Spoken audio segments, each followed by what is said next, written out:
America ने पाकिस्तान को भेजी मदद। मोदी ने रूस के साथ किया बहुत बड़ा करार। भारत के धमाके से यूरोप, चीन दोनों हो गए चित्त।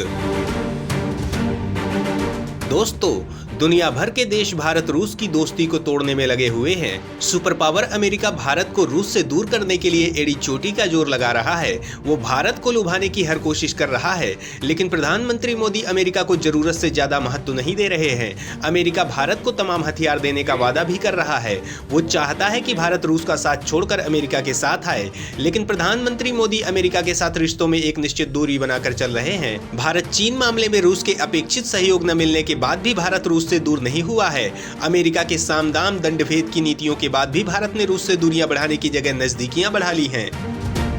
भारत ने इनडायरेक्टली रूस यूक्रेन वॉर में रूस की मदद ही की है। भारत ने अरब देशों से तेल आयात बंद करके रूस से अपना तेल आयात बढ़ा दिया, जिससे रूस को अमेरिकी प्रतिबंधों का सामना करने में मजबूती मिली। इसी बीच अमेरिका ने अपना दोगला रवैया दिखाते हुए पाकिस्तान की मदद की है। अमेरिका के बाइडेन प्रशासन ने ट्रंप प्रशासन के फैसले को पलटते हुए पाकिस्तान को F-16 फाइटर जेट के लिए $45 करोड़ के उपकरणों की खरीद की मंजूरी दे दी है। इन सैन्य उपकरणों की मदद से अब पाकिस्तान के एक घातक F-16 फाइटर जेट हवा में उड़ान भरते रहेंगे और जोरदार हमला कर सकते हैं। दोस्तों, अमेरिका के इस कदम के बाद भारत ने सुपर पावर को तगड़ा झटका दे दिया है। सवाल उठता है कि भारत ने अब क्या किया है? पश्चिम क्यों बेचैन हो रहा है? यूरोप की साजिश कैसे चकनाचूर हो गई है? तो दोस्तों, इस बारे में जानने के लिए पूरा वीडियो देखिए। आप देश की मजबूती से गदगद हो जाएंगे।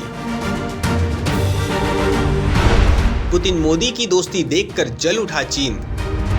अमेरिका हो उठा बेचैन, यूरोप का बीपी हाई। दोस्तों, भारत एवं रूस दो ऐसे देश हैं जिन्होंने सदैव एक दूसरे की मदद की है। मौजूदा समय में भी रूस के साथ भारत की दोस्ती एक नए आयाम के साथ आगे बढ़ रही है। रूसी राष्ट्रपति व्लादिमीर पुतिन ने वर्ष 2015 में ईस्टर्न इकोनॉमिक फोरम की स्थापना की थी, जिसका उद्देश्य पूर्वी क्षेत्रों का विकास करना है। भारत काफी पहले से इसमें भाग लेता आ रहा है। यह वैश्विक निवेश समुदायों के भीतर संबंधों को स्थापित करने और मजबूत करने के लिए एक प्रमुख अंतर्राष्ट्रीय मंच है। 5-8 सितंबर 2022 तक इसके 7वें वर्जन में भी भारत को बुलाया गया। वर्चुअल होने वाले इस कॉन्फ्रेंस में पीएम नरेंद्र मोदी ने भाग लिया और दोनों देशों के संबंधों और नीतियों को लेकर प्रतिक्रिया भी दी। साथ ही उन्होंने आर्कटिक नीति को लेकर भी संकेत दे दिए हैं, जो आने वाले समय में पश्चिमी देशों की मुश्किलें बढ़ा सकते हैं। प्रधानमंत्री नरेंद्र मोदी ने भारत रूस के बीच द्विपक्षीय संबंधों का जिक्र करते हुए कहा कि दोनों देशों के बीच दोस्ती काफी पुरानी है और समय की मांग भी है। दोनों देशों की दोस्ती समय की कसौटी पर पूरी तरह से खरी उतरी है। उन्होंने कहा, मुझे ईस्टर्न इकोनॉमिक फोरम को संबोधित करते हुए बेहद खुशी हो रही है और इस सम्मान के लिए राष्ट्रपति पुतिन को धन्यवाद देता हूं। भारतीय इतिहास और सभ्यता में संगम का एक विशेष अर्थ होता है। नदियों, लोगों और विचारों का संगम एक साथ आना है। पीएम मोदी ने कहा कि कोरोना महामारी के दौरान रूस ने स्वास्थ्य के क्षेत्र में भारत को भरपूर मदद पहुंचाई है।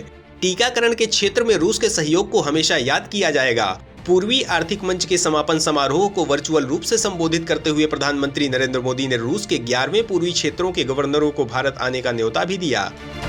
पीएम मोदी ने कहा, मैं रूसी सुदूर पूर्व के विकास के लिए राष्ट्रपति पुतिन के दृष्टिकोण की सराहना करता हूं। इस दृष्टिकोण को साकार करने में भारत रूस का एक विश्वसनीय भागीदार बनेगा।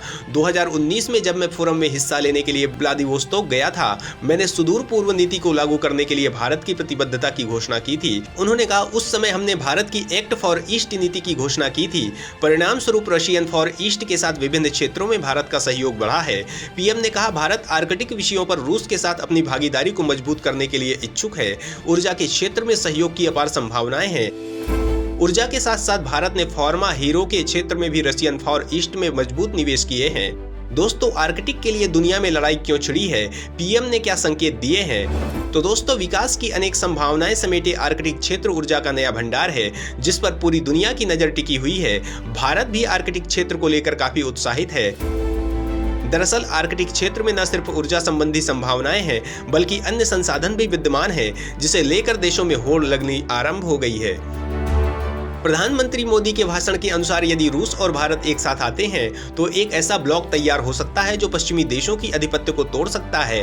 पश्चिमी देश जो अपने आप को तुर्रम खा समझते हैं, आज वे सभी महंगाई, ऊर्जा संकट एवं राजनीतिक अस्थिरता से जूझ रहे हैं। कनाडा और अमेरिका की स्थिति भी कुछ खास अच्छी नहीं है।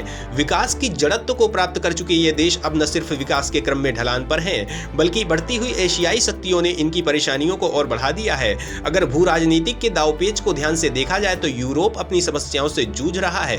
बड़े यूरोपीय देश जैसे इटली, जर्मनी, फ्रांस, यूके सबके हालत खस्ता हो चले हैं और रूस के द्वारा प्राकृतिक गैस की आपूर्ति रोके जाने के बाद ये देश घुटने पर आ गए हैं। अब यदि ऐसे में भारत और रूस एक साथ मिलकर आर्कटिक क्षेत्र के संसाधनों का दोहन करते हैं तो यह दोनों देशों के लिए फायदे का सौदा तो होगा ही, साथ ही हम पर पश्चिमी देशों की निर्भरता भी बढ़ेगी। एक नया वर्ल्ड ऑर्डर बनकर तैयार होगा जिसमें पश्चिमी देशों की औकात वो नहीं रह जाएगी जो आज है। हालांकि प्रतिबंध के जाल में फंसे रूस की मंशा यह रही है कि भारत, चीन एवं कुछ अन्य देशों को साथ लेकर एक ब्लॉक बनाया जाए जिसमें डॉलर की हेजेमनी को कम किया जाए और नए पेमेंट सिस्टम की शुरुआत की जाए। मौजूदा समय में आप दुनिया के चौधरी तभी बन सकते हैं जब आप घर से मजबूत हों, और रूस जितना भी मजबूत हो लेकिन उसकी अर्थव्यवस्था की हालत सही नहीं है। ऐसे में देखना यह भी होगा कि क्या रूस ऐसे किसी कवायद में चीन को नजरअंदाज करेगा या उसे भी अपने साथ लेकर चलेगा। दोस्तों, भारत ने रूस के साथ कदम बढ़ाकर यूरोप के साथ चीन को भी झटका दे दिया है।